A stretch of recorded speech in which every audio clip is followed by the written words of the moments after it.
আৰম্ভ হ'ব আৰু খেল পৰিচালনা কৰিব শ্বাহজাহান আলম ডাঙৰীয়াই।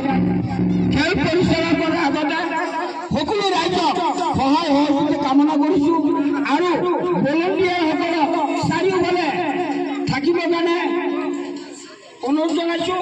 আমাৰ ইয়াত মাজত লাঠিটো আছে, লাঠিৰ লগত গামোচা বান্ধা আছে, গামোচাৰ তলত দাগ দিয়া আছে। এই গামোচাটো যোনে যোনফালে যাবগে সেইফালে জয়ী হ'ব আৰু সকলো ইয়াত হাতজনী আছে, ইয়াত হাতজনী আছে।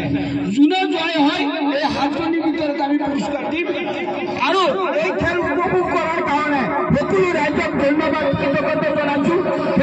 ইয়াৰ আগতে সকলোকে হাত পৰিমাণ